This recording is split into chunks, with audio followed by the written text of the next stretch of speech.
Seorang ibu, suaminya meninggal. Kebetulan dia orang Batak. Anggaplah begitu, mau benar atau tidak, bukan kasus itu. Ini ada perempuan, ibu, suaminya meninggal, lalu dia menikah lagi, padahal dia sudah punya anak. Akhirnya dia tidak dapat menikahkan anaknya. Bagaimana pandangan Kristen terhadap hal tersebut? Apakah ibu itu bisa menikahkan anaknya setelah dia punya suami baru gitu ya? Karena suaminya sudah meninggal. Kalau untuk diberkati Tuhan, di gereja, pemberkatan, ucapan syukur itu bisa. Maka perempuan itu, ibu itu akan tetap menjadi orang tuanya. Tetapi ketika orang sudah masuk ke dalam sebuah pesta perkawinan yang mengadopsi tentang adat istiadat, maka kita perlu melihat adat istiadatnya seperti apa. Asalkan adat istiadat itu tidak melanggar terhadap firman Tuhan. Seorang ibu yang memiliki suami yang sudah meninggal lalu menikah lagi dalam adat Batak, katanya begitu ya. Maka perempuan itu, ibu itu tidak lagi punya marga yang dimiliki oleh anaknya. Karena dia harus ikut kepada suaminya, seperti itu. Sehingga ketika pesta adat, maka ibu itu tidak bisa menikahkan anaknya. Harus bapak udanya, adik dari ayahnya atau abang dari ayahnya. Seperti itu. Kalau tidak ada ayahnya hanya anak tunggal, maka harus dicari laki-laki yang marganya sama dengan ayahnya. Baru dia bisa dinikahkan. Karena adat istiadat seperti itu. Dan saya setuju terhadap itu. Karena seorang perempuan yang sudah menikah dengan laki-laki, dia harus ikut kepada suaminya. Marganya ikut, keputusannya ikut. Maka anaknya yang tadi kita lihat dalam pondasi pernikahan, adat istiadat itu mengikat seperti itu ya. Seperti itu. Jadi pandangan menurut keyakinan saya itu tidak dapat dinikahkan. Ibunya tidak dapat menikahkan anaknya. Sehingga kasus-kasus yang mungkin tidak sama seperti yang saya ceritakan, ya kalaupun terjadi hal yang sama, ya pandangan saya tidak dapat dinikahkan. Karena dia sudah punya suami baru, dia harus ikut marganya. Misalnya anaknya marga Sianturi, bapaknya pasti Sianturi. Lalu setelah meninggal Sianturi, dia menikah dengan laki-laki marga Simangunsong. Akhirnya perempuan ini menjadi marga Simangunsong. Ibu itu tidak bisa menikahkan anaknya yang marga Sianturi. Walaupun dari rahimnya dilahirkan. Karena kita bicara tentang adat dan istiadat seperti itu. Saya setuju dengan hal itu dan tidak menentang. Saudara-saudara, hari ini kita akan mendengarkan firman Tuhan tentang apa itu pengkhianatan. Apakah pengkhianatan itu dilakukan dengan kesadaran yang merupakan sebuah pilihan atau ketidaksengajaan? Saya mengkhianat, saya berkhianat, saya melakukan kejahatan itu karena keputusan saya atau ketidaksengajaan, seperti itu. Mari kita buka firman Tuhan dalam Matius 26. Matius 26 ayatnya yang ke-15. Saudara-saudara, kita akan belajar apakah benar melakukan pengkhianatan itu dilakukan sebagai sebuah keputusan atau ketidaksengajaan. Firman Tuhan akan kita baca dalam Matius 26 ayat 15. Mengatakan demikian.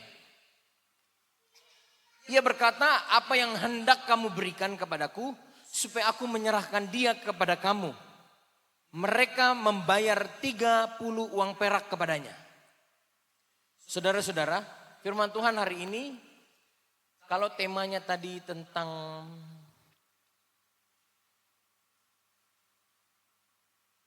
iman yang bertumbuh. Iman yang bertumbuh pada bulan ini, Tuhan itu tetap tepat waktu, on time. Seperti itu. Maka firman Tuhan ini pun bisa dihubungkan dengan Tuhan itu tepat waktu. Injil Matius ini menunjukkan bahwa Matius ditulis untuk menceritakan dan menjelaskan bahwa Yesus itu adalah Mesias, penyelamat yang dijanjikan dalam perjanjian lama. Sehingga orang-orang Yahudi menekankan bahwa penggenapan nubuat itu pasti terjadi. Nah, pasal 26 ini bicara tentang penderitaan Yesus menjelang penyalipannya. Di sini kita akan melihat ada satu kontras yang begitu tajam. Kasih dan pengorbanan Yesus dan pengkhianatan yang dilakukan oleh Judas Iskariot. Judas Iskariot. Namanya si Judas, dia dari Kariot. Seperti itu. Saudara kalau kenal ada namanya Judas dari Simon dari Kirene. Simon Kirene. Seperti itu ya. Jadi Simon dari orang Kirene. Judas Iskariot dari Kariot. Keluarga Kariot. Dan saudara-saudara, kalau kita belajar tentang bahasa aslinya. Kembali lagi terhadap bahasa aslinya. Firman Tuhan katakan, ia berkata, apa yang hendak kamu berikan kepadaku supaya aku menyerahkan dia kepada kamu. Ini adalah sebuah komunikasi yang dilakukan oleh Judas kepada orang-orang yang ingin menghakimi Tuhan Yesus. Pengawal-pengawal dan orang-orang yang memang untuk mengeksekusi. Firman Tuhan katakan dalam bahasa aslinya, titele moi dounai. Titele moi dounai.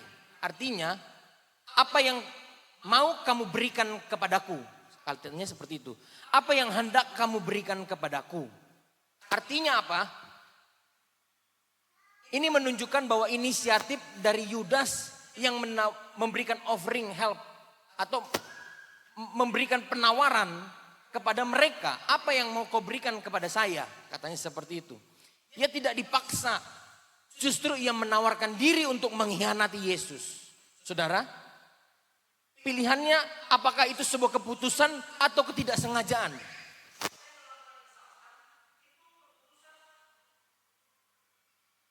Melakukan kesalahan itu keputusan atau ketidaksengajaan. Saya tidak beribadah kepada Tuhan, itu keputusan atau ketidaksengajaan saya tidak beribadah.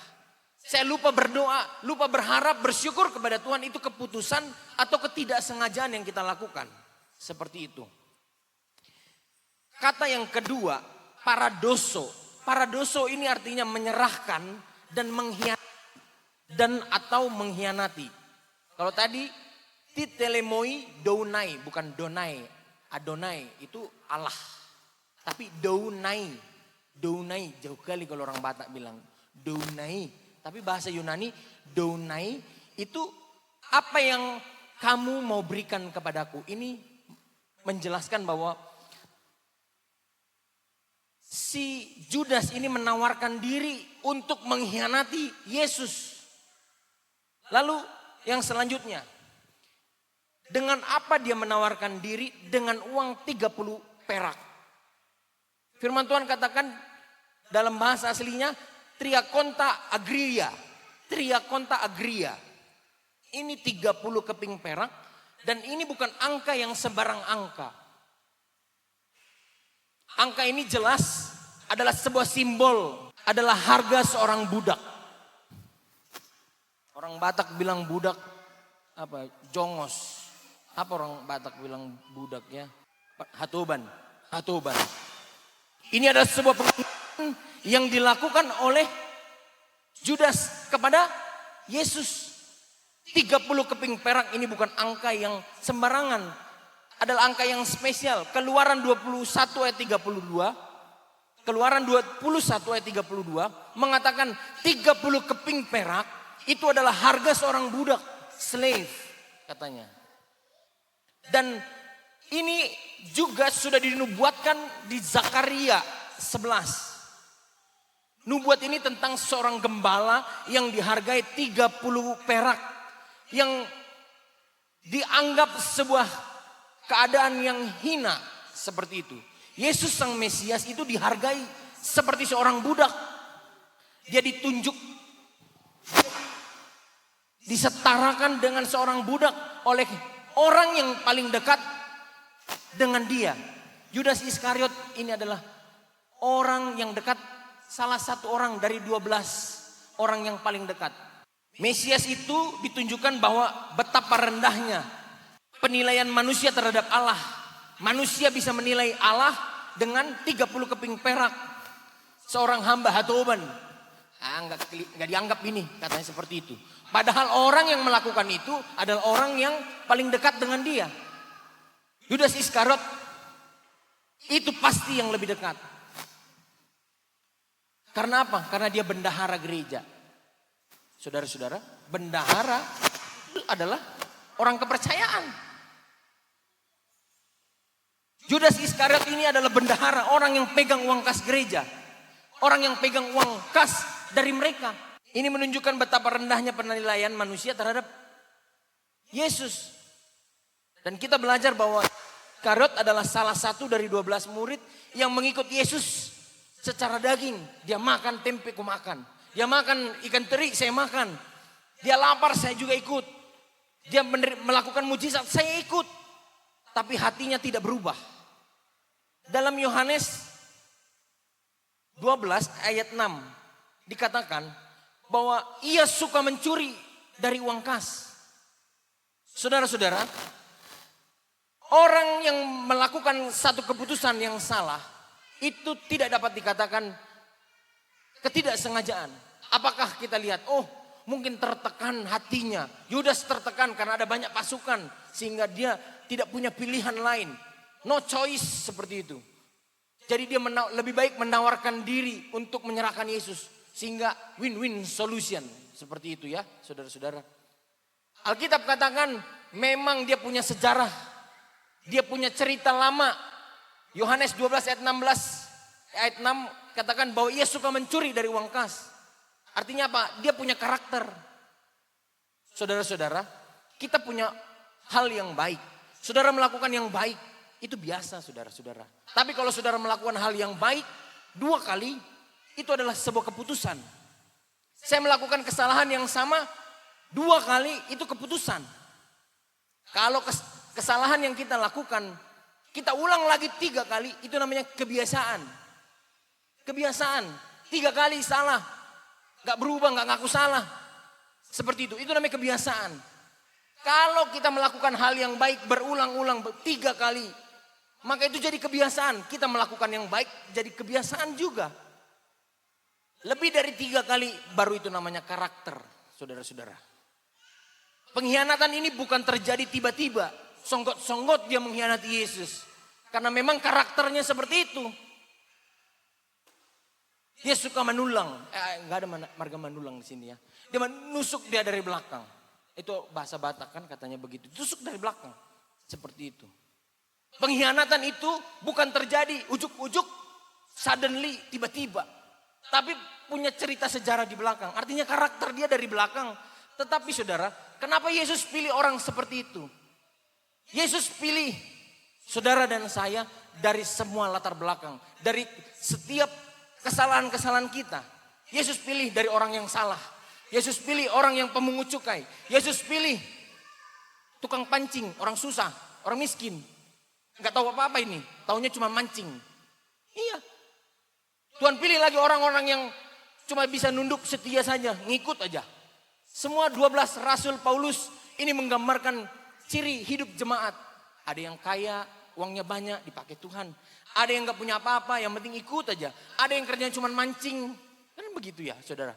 Ada yang gak tahu apa-apa, taunya cuma mancing aja. Dia pemancing, penjala ikan. Sehingga semua ke-12 murid Yesus ini adalah karakter dari manusia. Seperti itu. Apakah motif dari pengkhianatan ini? Motif itu adalah keserakahan. Uang menjadi tuannya. Sedikit demi sedikit cinta uang mengalahkan cinta kepada Tuhan. Lalu yang kedua, apakah motif dari pengkhianatan Yudas terhadap Yesus? Kekecewaannya terhadap Yesus, kecewa dia. Dia pikir Yesus itu adalah raja yang akan memerintah secara politik. Jadi kaisar lah dia, raja, betulan jadi raja. Yudas berharap mungkin Yesus menjadi raja politik. Karena ketika itu tidak terjadi, ia kecewa. Iya, aku udah pegang uang kas, aku sudah kelola manajemen dengan baik. Rupanya tidak jadi raja betulan. Padahal jadi raja segala raja. Saya pikir, saya punya ekspektasi, saya punya harapan kepada Yesus. Dia menjadi raja yang betul-betul raja. Menduduki singgasana secara penglihatan seperti itu. Lalu yang ketiga, apakah motif pengkhianatan? Bahwa Yudas ini dipengaruhi oleh iblis. Lukas 22 ayat 3. Lukas 22 ayatnya yang ketiga mengatakan dia dipengaruhi iblis, saudara-saudara. Maka masuklah iblis ke dalam Yudas yang bernama Iskariot, seorang dari ke-12 murid itu. Artinya apa? Kalau saya melakukan kesalahan, itu karena ada iblis di dalam hidup kita, saudara-saudara. Iblis itu yang memaksa kita untuk melakukan pengkhianatan dan kesalahan-kesalahan itu. Namun, iblis itu tidak pernah memaksa. Ia memasuk ke hati yang terbuka. Jelas sekali bahwa Yudas Iskariot itu membuka hatinya untuk iblis. Alkitab katakan demikian. Maka masuklah iblis ke dalam Yudas yang bernama Iskariot itu. Dan sebuah ironi yang besar dalam ayat ini, perhatikan katanya apa? Yudas bertanya, apa yang mau kamu berikan kepadaku? Tetapi sebaliknya Yesus memberikan dirinya tuh tanpa syarat. Yudas menjual Yesus, tetapi Yesus justru memberi keselamatan manusia. Ada teologi-teologi dan orang-orang yang kritis. Berarti Judas yang membuat keselamatan itu. Kalau si Judas tidak mengkhianat kepada Yesus, tak mungkin disalib itu. Saudara-saudara, orang-orang Kristen ada banyak yang kritis banget. Dia kritis banget melihat sebuah ayat-ayat ini. Berarti kalau bukan karena Judas, tidak mungkin Yesus disalib. Artinya karya keselamatan itu hanya karena dilakukan oleh si Judas ini. Bagaimana kerangka berpikirnya seperti itu, saudara-saudara?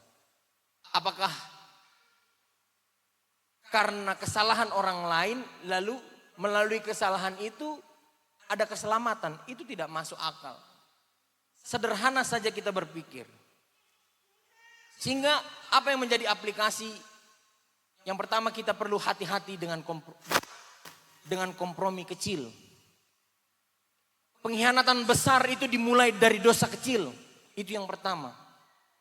Yang kedua, jangan pernah menukar Yesus dengan 30 keping perak. Di zaman modern ini 30 keping perak apa? Tadi katanya jadi hamba. Hamba uang, hamba karir, hamba popularitas, dan hamba relasi. Saya rela meninggalkan ibadah. Saya rela meninggalkan Tuhan demi uang. 30 keping perak itu artinya jadi hamba. Kita diperhamba dengan 30 keping perak. Di zaman modern ini hamba itu ya uang. Karir, popularitas. Lebih baik saya ganti agama dan tidak percaya Kristus supaya semakin populer hidup saya. Jualan saya makin laku. Orang saya lihat saya makin terkenal. Kerjanya pindah-pindah agama, pindah dari agama sini supaya tidak masuk interest dalam masalah yang dia miliki. Dan relasi. Ada orang yang ingin naik jabatan, relasinya banyak. Rela tinggalkan Tuhan demi 30 keping perak. Lalu yang ketiga, kedekatan itu tidak menjamin kesetiaan. Yudas Iskariot adalah orang yang dekat dengan Yesus. Sehingga kedekatan itu tidak serta-merta menjamin kesetiaan. Yudas hidup bersama Yesus tetapi tetap jatuh. Kekristenan itu bukan soal kedekatan fisik, tetapi perubahan hati, saudara-saudara. Saya rajin ke gereja, kalau nggak berubah-berubah, ya nggak tahu juga. Nggak mungkin saya bisa punya klaim untuk mengatakan saudara tidak selamat, saudara selamat seperti itu. Saya paling rajin datang beribadah, paling rajin kasih persembahan, paling rajin, nggak pernah terlambat. Tetapi hati kita tidak berubah. Yang keempat, periksa motivasi kita mengikut Tuhan. Saudara, motivasi.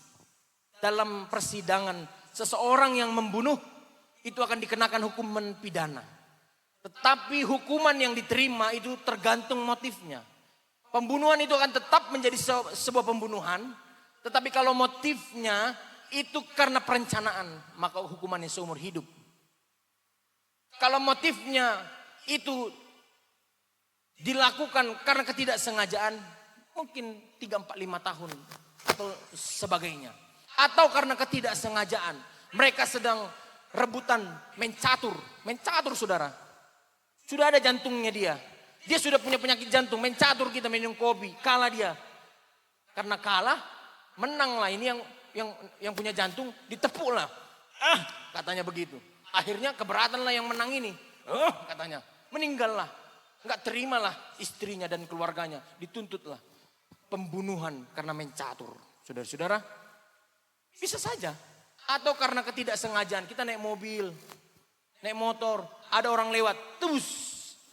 Atau karena dia oleng, jatuh, kecelakaan ditabrak, mati dia. Di depan mata kepala saya ada orang mati, pernah saya lihat, itu saya masih kecil sekali bersama ayah saya di Simpang Kopem. Benar-benar waktu itu berjalan dengan sangat lambat. Bukan hanya kiasan, tapi benar-benar lambat. Ini angkot. Ada orang mau nyalip, begini-begini, jatuh. Puk. Dia ke sela-sela ban mobil. Menglah dia. Beng. Bapak saya respon mengatakan, mate. Apa bapak? Mate. Mati betulan saudara. Di Simpang Kopem ini waktu saya masih kecil. Sehingga waktu itu begitu lambat sekali terjadi. Motif itu tidak sengaja. Mati tetap mati. Pembunuhan mati tetap mati. Tetapi kalau pembunuhan itu terjadi karena perencanaan, maka hukumannya seumur hidup, hukuman pidana. Sehingga kita perlu memeriksa motivasi kita dalam mengikut Tuhan. Karena kasihkah atau karena keuntungan? Jadi saya tidak boleh diberkati karena untung aku datang ke gereja. Saudara-saudara, karena aku mengasihi Tuhan. Jadi kalau ada kau mengalami rugi, kau tidak datang ke gereja kan? Kau tidak beribadah kepada Tuhan kan? Kau tidak mengucap syukur kan? Karena kau sedang untung sekarang. Sehingga motivasinya itu sangat penting. Pesan teologis adalah yang pertama, kedaulatan Allah tetap bekerja. Pengkhianatan Yudas justru menggenapi rencana Allah. Dosa manusia itu nyata, yang kedua. Dan serius, tidak semua yang terlihat rohani itu benar-benar setia. Yang ketiga, kasih Yesus tetap berjalan. Yesus tahu bahwa Yudas akan mengkhianatinya, tapi tetap mengasihinya. Saudara-saudara, tidak ada kata terlambat untuk bertobat. Haleluya. Tapi apa yang dilakukan oleh Yudas? Saudara-saudara, mari kita belajar dari apa kata Yudas. Yudas, saudara, setelah dia mengkhianati, keluarlah dari mulut Yesus. Matius 26 ayat 24. Sebagai ungkapan kepada orang yang akan mengkhianati dia dan sudah mengkhianati dia. Celakalah orang yang olehnya anak manusia diserahkan. Bayangkan saudara, Yesus sendiri mengatakan celakalah orang yang olehnya anak manusia itu diserahkan. Saya tidak tahu betapa perasaan Tuhan Yesus ya. Dia kan Allah, gak mungkinlah dia sakit hati saudara. Iya kan? Mungkin gak Tuhan Yesus sakit hati? Mungkin. Dikecewakan orang, mungkin gak Yesus sakit hati? Pada saat itu Yesus adalah manusia. Tapi dia 100% adalah Allah. Tetapi dia Allah yang menjadi manusia yang harus tunduk terhadap rencana Allah. Dia harus rela mati di pengadilan. Ya, saudara-saudara. Ayat ini katakan Matius 26 ayat 24. Yesus katakan celakalah orang yang olehnya anak manusia diserahkan. Ini yang lebih sakit lagi. Adalah lebih baik bagi orang itu sekiranya ia tidak dilahirkan. Ngeri sekali saudara-saudara. Apakah Yudas diselamatkan atau tidak? Mari kita baca Alkitab. Sehingga kita tidak masuk ke dalam penghakiman kepada orang lain. Matius 27 katanya ayat 3. Yudas menyesal, puji Tuhan. Haleluya. Haleluya. Yudas menyesal. Yesus mengasihi orang yang berdosa, yang melakukan kesalahan kepada dia. Yudas katanya menyesal. Lalu mengembalikan uang itu. Pada waktu Yudas yang menyerahkan dia melihat bahwa Yesus telah dijatuhi hukuman mati, menyesallah ia. Saudara-saudara, ketika ada orang melakukan kesalahan, dia terima uang.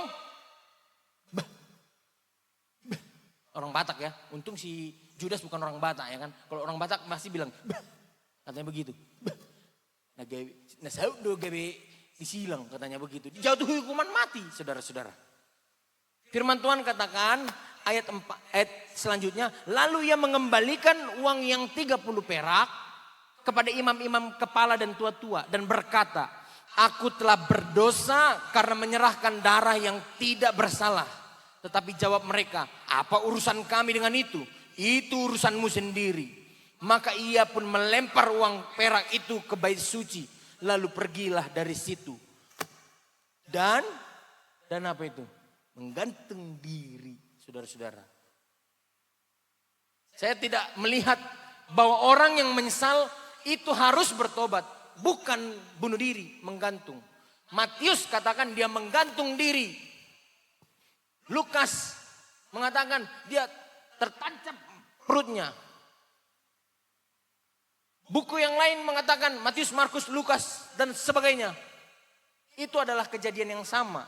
Mereka melihat Yudas gantung diri. Ada lagi murid yang lain setelah gantung diri. Murid yang lain melihat ada tertelungkup. Ada yang karena bunuh diri. Jadi semuanya itu adalah satu keceritaan yang sama. Cuman murid-murid itu melihat pada saat yang berbeda. Seperti itu. Yudas menyesal mengembalikan uang lalu bunuh diri. Yohanes 17 ayat 12. Yesus menyebut anak kebinasaan, saudara-saudara. Yohanes 17 ayat 12. Yesus menyebutnya anak kebinasaan. Sehingga pandangan-pandangan orang-orang percaya, teolog-teolog, orang-orang yang kritis, anak-anak muda, mahasiswa berdiskusi. Ini bukan begitu ini. Ini bukan begitu ini. Si Judas selamat atau tidak? Pandangan mayoritas umumnya Judas itu tidak diselamatkan. Karena apa? Karena disebut anak kebinasaan. Yohanes 17 ayat 12. Pada dia yang telah ditentukan untuk binasa, supaya genaplah yang tertulis dalam Alkitab. Selama aku bersama mereka, aku memelihara mereka dalam namamu, yaitu namamu yang telah engkau berikan kepadaku. Aku telah menjaga mereka dan tidak ada seorang pun dari mereka yang binasa, selain daripada dia yang telah ditentukan untuk binasa. Supaya genaplah yang tertulis dalam kitab suci. Saudara, ini menunjukkan bahwa kata-kata itu terhadap Judas, anak kebinasaan. Mayoritas mengatakan Judas itu tidak diselamatkan karena ada ucapan keras tadi yang disampaikan oleh Yesus dalam Matius 26 ayat 4. Ayat 24. Matius 26 ayat 24 mengatakan, anak manusia memang akan pergi sesuai dengan yang ada tertulis tentang dia. Akan tetapi celakalah orang yang olehnya anak manusia itu diserahkan. Adalah lebih baik bagi orang itu sekiranya tidak dilahirkan. Pandangan mayoritas umum mengatakan Yesus marah sehingga mengatakan lebih baik daktubuhu, katanya begitu ya, nggak dilahirkan katanya begitu. Lalu pandangan yang ketiga mengatakan akhir hidup tanpa pertobatan sejati. Saudara-saudara, Alkitab katakan menyesal itu remorse. Remorse itu menyesal, begitu ya. Tetapi bertobat itu adalah repentance, seperti itu. Sehingga menyesal hanya sekedar menyesal. Kata menyesal itu mengaku salah saja. Seperti itu saudara-saudara. Perbedaan penting Yang kita lihat adalah penyesalan yang dilakukan oleh Judas itu rasa bersalah. Hanya karena guilty, perasaan bersalah saja. Saudara, berbeda dengan kesalahan yang dilakukan oleh Petrus. Petrus menyangkal Yesus 3 kali. Dia menyesal. Tetapi Alkitab katakan dia kembali. Artinya ada pertobatan. Bukan hanya menyesal dan mengaku salah. Seperti itu. Petrus menyangkal Yesus tapi ia bertobat dan dipulihkan. Yudas tidak menunjukkan pemulihan seperti itu. Sehingga ada pandangan alternatif lainnya. Kalau tadi mengatakan pada umumnya mayoritas Yudas itu nggak selamat. Karena poin-poin yang tadi disebut anak kebinasaan, ucapan keras oleh Yesus, lebih baiklah kau tidak dilahirkan. Ini adalah indikasi hukuman kekekalan yang dikatakan oleh firman Allah kepada si Judas. Seperti itu saudara-saudara. Dan pandangan alternatif yang kedua mengatakan mungkin selamat saudara, mungkin selamat. Karena Yudas itu menyesal dan mengakui dosanya. Matius 27 ayat 4 katakan, aku telah berdosa karena menyerahkan darah orang yang tidak bersalah. Mungkin selamat. Lalu yang kedua, kasih karunia Allah itu begitu besar sehingga tidak mungkin tidak ada yang selamat. Ada pandangan begitu. Tidak ada dosa yang terlalu besar untuk diampuni. Itu prinsip, saudara-saudara. Sehingga Alkitab pun tidak ada secara eksplisit mengatakan bahwa Yudas itu di neraka. Enggak ada ini. Saya baca. Berapa kali ini Alkitab sudah saudara baca? Ada yang bilang, saya sudah 40 kali baca Alkitab. Gitu ya. Di TV. Saudara, saya pernah dengar begitu. Oh, puji Tuhan lah. Ada yang sudah baca 1 kali. Dari ujung sampai ujung. Saudara pernah nonton media sosial? Ada orang bilang katanya dia sudah baca 40 kali ini. Maju mundur katanya. Nggak tahu maju apa mundur sambil baca gitu ya kan. Ya bagus juga. Sehingga pandangan yang tadi mengatakan bahwa Yudas itu tidak selamat karena alasan itu. Yudas selamat karena alasan yang tadi juga. Yudas menyesal, dia mengaku salah. Dia kembalikan uang itu seperti itu.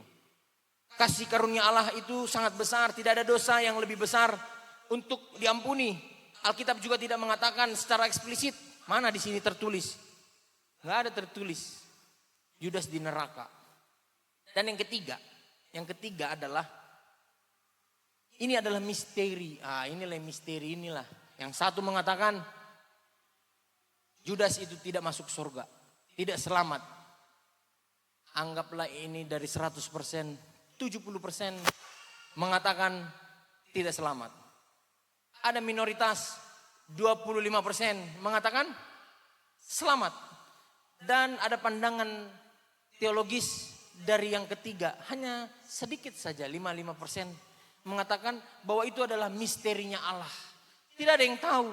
Nah, ini yang membuat seseorang tidak bisa menentukan dia salah atau tidak. Beberapa tradisi memilih sikap hati-hati. Lebih baik hati-hati kita. Karena nggak ada dibilang Yudas itu masuk neraka. Tidak ada juga dibilang Yudas itu selamat. Kita tidak bisa memastikan secara mutlak. Kita hanya Allah yang tahu keadaan akhir mati seseorang. Karena dalam 1 Samuel 16 ayat 7 katakan Tuhan melihat hati bukan hanya tindakan luar saja. Sehingga ada isu-isu politik dan isu-isu yang penting juga terhadap kegagalan yang dilakukan oleh Yudas. Apakah Yudas ini bertobat? Ini titik utama dari perdebatan orang-orang percaya. Saudara dan saya sama-sama rajin ke gereja. Saudara dan saudara juga saling berdebat.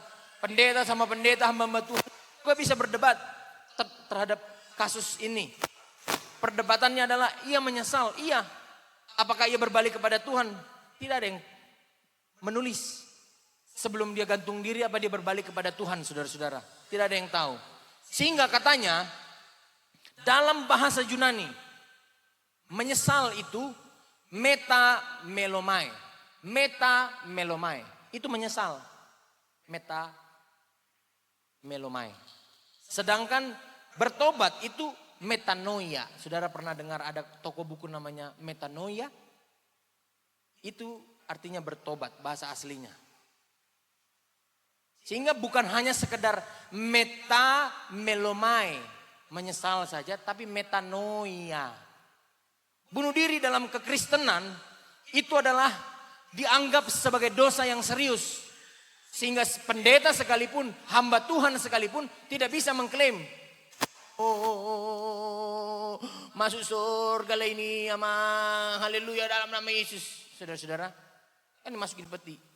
Saya tidak tahu itu. Kalau orang bunuh diri lalu diberkati, ditutup peti, pendeta itu, hamba Tuhan itu berani gak dia bilang masuk surga atau tidak? Karena bunuh diri ini termasuk dosa yang sangat serius. Tetapi bukan otomatis berarti tidak diselamatkan, saudara-saudara. Itu adalah hukuman kepada seorang hamba Tuhan. Kalau dia salah mengatakan hal itu, dibondutlah kesalahan itu. Ada orang bunuh diri, diberkati, lalu diantar ke kuburan, lalu dikubur. Itu dibondut sama hamba Tuhan itu. Sehingga dalam kasus ini, Judas bunuh diri itu dilihat sebagai tanda keputusasaan tanpa iman. Dia putus asa. Dia kembalikan uang itu. Dia menyesal, dia kembalikan 30 perak. Agak ya bak, 30 perak rupanya. Seperti itu. Dia tidak tahu bahwa sudah dia terima. Dan apa yang sudah dia lakukan, itu sedang mempermalukan dia. Tapi dia tidak merasa sedang mempermalukan. Dia tidak sedang merasa merendahkan Yesus sebagai hatuban. Seperti itu. Peran Yudas dalam rencana Allah. Pengkhianatan Yudas itu sudah dinubuatkan. Sehingga tidak ada orang percaya bisa mengklaim. Kalau bukan karena si Judas, Yesus tidak akan mati di kayu salib. Saudara pernah nonton robot-robot yang masuk ke perjalanan waktu, robot yang bisa, ada film apa itu namanya itu ya? Terminator. Saudara pernah nonton Terminator? Tidak ada yang pernah nonton ya? Ya kerja terus ya kan? Kalau nggak kerja udah capek aku, nggak sempat lagi aku nonton. Terminator ada film, lucu-lucu. Dibawalah ke cerita Kristen. Terminator ini menjelajah waktu. Dia robot. Lalu ditembakilah si Judas sebelum dia mengkhianati Yesus. Ya kan? Supaya dia tidak mengkhianati Yesus. Seperti itu saudara-saudara. Oh, datanglah Yesus. Bangkitlah si Judas ini. Ya kan? Datanglah si Terminator ini, robot dari masa depan atau masa lalu. Ditembakin lagi si Judas. Gitu. Jadi cerita lucu lah itu. Ada dari orang masa lalu, masa depan, datang supaya dibunuhlah si Judas ini sebelum dia mengkhianati. Karena lebih baik dia mati, katanya. Lebih baiklah dia mati dibunuh dalam cerita itu daripada dia mengkhianati Yesus. Pengkhianatan ini adalah bagian dari rencana keselamatan. Namun ini juga tidak menghapus tanggung jawab pribadinya si Judas, saudara-saudara. Sehingga beberapa kesimpulan dapat kita tarik. Secara umum orang Kristen percaya Yudas tidak diselamatkan. Karena apa? Disebut anak kebinasaan. Tidak ada bukti pertobatan sejati. Yang ketiga, mati dalam keputusasaan. Namun ada yang saudara-saudara, Alkitab tidak memberikan vonis secara eksplisit final terhadap si Judas ini. Penghakiman akhir adalah haknya Allah. Puji Tuhan. Haleluya. Apa yang menjadi pesan bagi saya dan saudara? Kisah Yudas ini bukan hanya soal nasib dia. Gimana ya? Aku mengkhianati Tuhan atau tidak? Tapi ini adalah peringatan bagi saya dan saudara. Dekat dengan Yesus itu tidak sama dengan diselamatkan. Tidak berimplikasi terhadap keselamatan. Dekat dengan Yesus. Yudas hidupnya bersama Yesus tapi hatinya jauh. Yang kedua, jangan berhenti pada penyesalan. Sebab penyesalan tanpa pertobatan itu membawa kehancuran. Yang ketiga, selalu ada jalan kembali selama masih hidup. Selama mengulu hita. Ada sebuah waktu, besok berarti harus lebih baik. Berbeda dengan Yudas, kita masih punya kesempatan. Yudas gak punya kesempatan lagi. Waktu dia menyesal, Alkitab katakan dengan satu kalimat. Dia kembalikan uangnya. Setelah dia kembalikan, dia kabur, gantung diri. Jadi gak ada kata besok. Kalau sempat dia bilang Alkitab, dia kembalikan, dia kabur. 2 hari lagi baru dia gantung diri. Itu berarti memang sengajanya si Judas. Seperti itu. Saudara-saudara. Selalu masih ada jalan kembali untuk bertobat. Judas ini adalah gambaran tragis. Ia melihat mujizat, mendengar pengajarannya, menerima berkat. Bahkan melayani juga bersama dengan Tuhan Yesus. namun tetap jatuh. Dia bunuh diri. Pertanyaan akhirnya itu bukan Yudas diselamatkan, enggak. Tetapi apakah saya sungguh-sungguh bertobat dan setia kepada Kristus? Saudara-saudara yang dikasihi Tuhan, beberapa pandangan-pandangan dalam kekristenan ini ada ilustrasi juga. Bayangkan seseorang menjual sesuatu yang sangat berharga hanya demi uang kecil. Lalu menyesal seumur hidup. Dia juallah semua apa yang dianggap berharga dengan uang yang kecil. Lalu dia menyesal. Itulah Judas. Apakah kita juga pernah menjual Yesus dalam hidup kita? Sehingga Matius 26 ayat 15 ini bukan sekedar pengkhianatan, tetapi cermin hati manusia. Yudas menunjukkan ada potensi tergelap dalam manusia. Saudara, setiap kebaikan manusia itu ada potensi gelap yang ada pada manusia. Potensi tergelap. Yesus menunjukkan kasih terbesar Allah. Yang satu menjual, yang satu menyelamatkan.